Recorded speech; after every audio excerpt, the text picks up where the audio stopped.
Hey guys, Radhe Shyam. तो आज हम लौट आए हैं अपने नए सब्जेक्ट के साथ। इस सब्जेक्ट की पहली वीडियो। सब्जेक्ट है audit, advance auditing and professional ethics पूरा नाम लिया जाए तो। चैप्टर है 4। बहुत डिफ़िकल्ट चैप्टर लगता है सबको। मैं आपको इसके 5 क्वेश्चन, पहले 5 क्वेश्चन जिनकी आने की प्रोबेबिलिटी लगभग 70 to 80% रहती है, इतने इजी वे में बताने वाला हूँ। याद करने का तरीका, याद आपको ही करना है। मैं आपको याद करने का तरीका बताने वाला हूँ, और अच्छा लगे तो देखते रहिए। तो ये फर्स्ट 5 क्वेश्चंस हैं, ठीक है। इन 5 क्वेश्चंस के मैं न्यूमोनिक्स, यूनिक न्यूमोनिक्स आपको बताने वाला हूँ। तो पहला क्वेश्चन है various stages in a risk assessment process. तो इसका न्यूमोनिक है अ रेड। हम वेरियस स्टेजेस में एक रेड मारेंगे, ठीक है। नीचे से चलना है ऊपर। Assess residual risk, respond and mitigate risk, assess likelihood and impact, identify events and define business objectives and goals. तो सिंपल हो गया अ रेड। नेक्स्ट क्वेश्चन है 5 components of an internal control framework. ये आपको चैप्टर 3 में भी मिल जाएगा। सिंपल इसका निमोनिक है IMRCC, या ऐसे भी याद कर सकते हैं MIRCC। M for monitoring, I for information, R for risk assessment, C for control environment and control activities. तो MIRCC या IMRCC कैसे भी याद कर सकते हैं। थर्ड क्वेश्चन, ये बहुत अच्छा क्वेश्चन है और बहुत जल्दी समझ आ जाएगा। इसमें बताने हैं examples of automated applications include.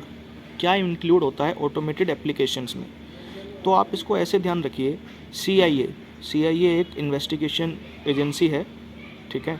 जैसे हमारे यहाँ रो है, ऐसे ही। तो CIA का डाटा भरना है।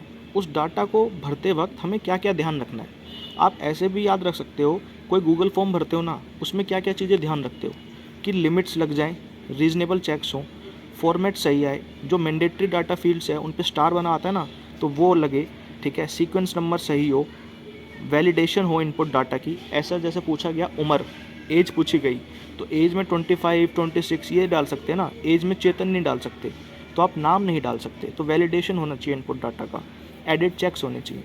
तो इसको बहुत ईजी हो जाएगा। आप ऐसे याद रखो कि CIA का डाटा भरते वक्त फॉर्म में क्या क्या ध्यान रखना है। फोर्थ क्वेश्चन है इसका रियल टाइम एनवायरनमेंट का, इसी के ऊपर क्वेश्चन आएगा। ये मेरा एक फेवरेट क्वेश्चंस में से है। सिंपल है, रियल टाइम एनवायरनमेंट में कौन आता है? He-Man. H for hardware, M for middleware, A for applications and N for networks.